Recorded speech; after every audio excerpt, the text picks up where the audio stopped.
All right, you guys, let's talk about a lot of the cues that I use, just so we're on the same page. This YouTube video is created for my personal training clients so that I can link these into Trainerize, which is the app that I use, or Google Sheets when I write a program. So I like to be really meticulous about why we're doing things and just getting the full effect of the movement. And so I say a lot of things that I just want to make sure you guys understand. So let's just talk about the quad position really quick. First of all, the quad position, quad meaning four, when we're on all fours. I talk about elbow pits forward.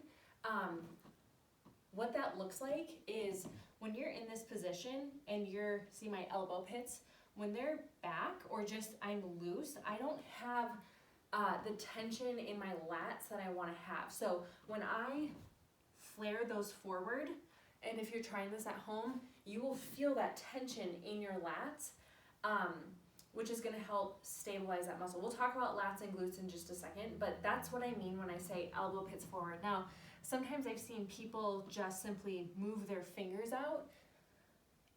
Try to have fingers forward, and just a little side note, when your hands are on all fours, try to distribute the weight between this part, and then your fingertips of your hand. So that's going to help. If you guys have issues with tightness in your forearms, feel free to just message me about that and we can discuss that.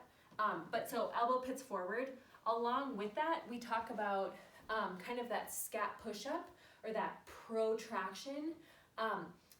Retraction is pulling shoulder blades back, kind of in your back pockets, and protraction is the opposite, which is a scat push-up, which we also talk about. So when elbow pits are forward,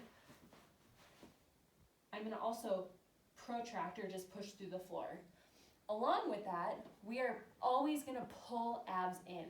So my spine is neutral rather than my low back kind of dunking or losing just some good ab tension in there.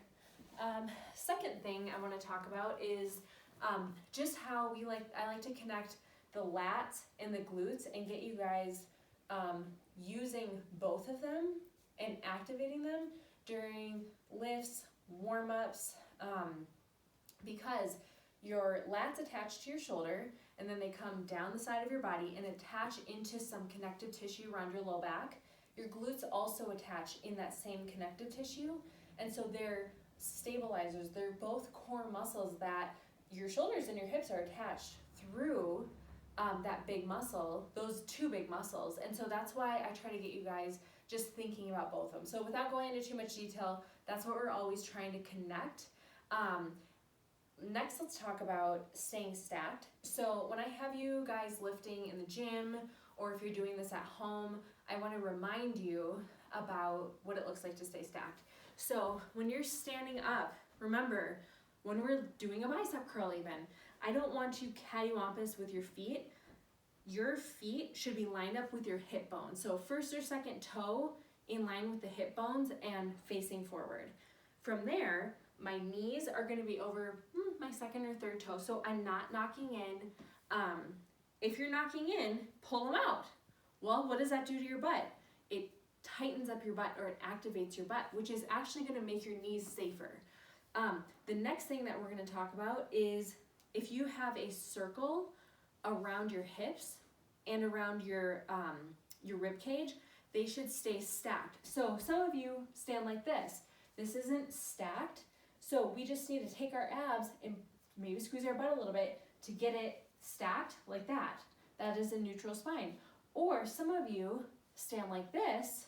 We need to pull them back, get them stacked. So even if we're doing a bicep curl, we need to check to make sure feet are in the right spot, knees are not dunking in, they're over the second and third toe, and that our hips and our rib cage are stacked.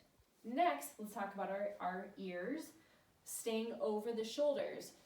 If you're like this, or even like this, chances are we're not stacked. If we get the rest of it stacked, chances are we're going to get stacked. But then when we add movement to it is where I see a lot of chins jutting forward. I want you guys even to think of a double chin. If you're doing this at home, try the double chin. See what happens to your abs. Your abs will actually contract. So that brings me to another point. if at any point you're lifting or doing the warm-up or any of these movements, if you feel strain in your low back, check your neck. So if you're, for example, in the quad position, and say your head is dunking and you're trying the bear crawl position, if you've got pain in your low back, check your neck, because it's probably sagging. If you pull that in, most likely you're going to engage your abs in a way that you weren't before. Was there anything else? Ribs tucked. So I talk a lot about that, like for an overhead press, or even the dead bug video that I gave you guys. When people go overhead, sometimes what happens is they just open up their ribs and they pop out. I don't know if you can see, my low back is not tight anymore. We want to pull those ribs in, or let me show you from the overhead position. So a lot of times people will do this, which is kind of a lack of mobility as well. Could be the issue, but I want you to try to think about knitting them in and then pressing up, or whatever the movement may be. If you have any other questions, just feel free to message me. If I think I need to make another video just helping you with cues, I will. Thank you.